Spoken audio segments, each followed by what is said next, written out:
নমস্কাৰ, আজি 28 নৱেম্বৰ। আমি এতিয়ালৈকে ট্ৰেড লোৱা নাই। আমাৰ প্লানটো কল পুট দুইটাতে এতিয়া কনফিউজন অলপ চলি আছে, কাৰণ মাৰ্কেট ফ্লেট অপেন হ'ল। ফ্লেট অপেন হ'লে সদায় অলপ ৰখি দিয়াটো ভাল।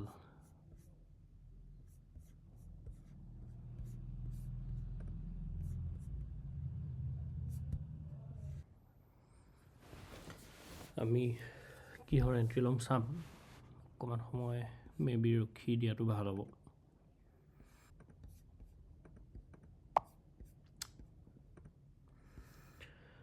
বহুত হাই প্ৰিমিয়ামতে গ'লগৈ।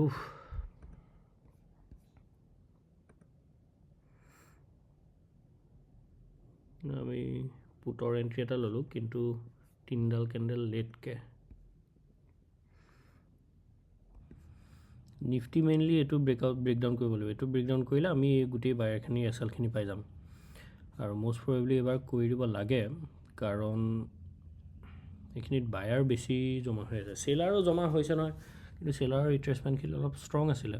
আমি যেনেকৈ ঘপককৈ ইমান লছ দেখি গৈছোঁ, তো কোনোবাই যদি সিমান লছ দেখিছে তাৰপিছত কিমাননো ৰখিব, সেইটো এটা থাকেতো। আচলতে ছাইডৱেজ মাৰ্কেটত যিটো ছাইডে প্ৰথম মমেণ্টাম হয় সেইটো সদায় ফেক হয়। তো সেইটো হিচাপত আমি ফেক মমেণ্টামটোতেই বহিলোঁ, কাৰণ এইটো ব্ৰেকডাউন কৰিলে 650-ৰ।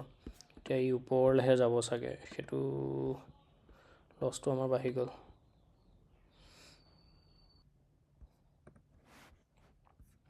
এইটো ৰেজিষ্টেঞ্চ লোৱাটো ডাঙৰ কথা নহয়, কিন্তু এডাল কেণ্ডেলত ৰেজিষ্টেঞ্চ ল'লেহে সি কাম কৰিব। এইখনত যদি বাৰে বাৰে খুন্দিয়াই থাকেগৈ, তেতিয়াহ'লে এইটো কাম নকৰে একো। আজি হওক, আমাৰ লছটোতো কমি আহিছে।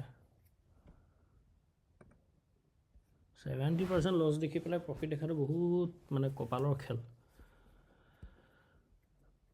70% লছ দেখি প্ৰফিট দেখা নাযায় প্ৰায়। এতিয়া লছটো কমিয়েই অলপ আধা হৈছেহে, লছ নাই আকৌ বাঢ়িলেই।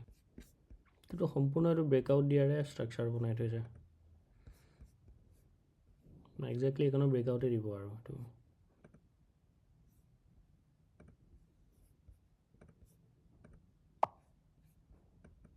এণ্ট্ৰিটো লওঁতে আমাৰ ভুল হ'ল, আমাৰ ট্ৰেডটোৱে ভুল হৈছিলে। আমি সেইটো এণ্ট্ৰিটো লোৱাটো বাদেই দিওঁ, কাৰণ আমি ছাইডৱেজ মাৰ্কেটত প্ৰথম ছাইডৰ মমেণ্টামটো সদায় সেইটো অপজিট ডাইৰেকশ্যনতে যায় এছএল হাণ্ডিঙৰ ফালৰ পৰা। আমি সেইটো হেৰি নকৰিলোঁ, আৰু এতিয়াও এইটোতো আমি ট্ৰেপত ফচি গ'লোঁ মষ্ট প্ৰবেবলি। এতিয়া এইটো যদি ব্ৰেকআউট নিদিয়ে সেইটো নামি আহিব, কিন্তু আমি সেইটো হেৰি কৰিলোঁ।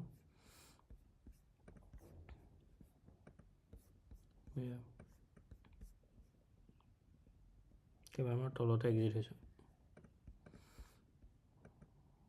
তো আজিলৈ ইমানেই, আহিছোঁ দিয়ক, ধন্যবাদ।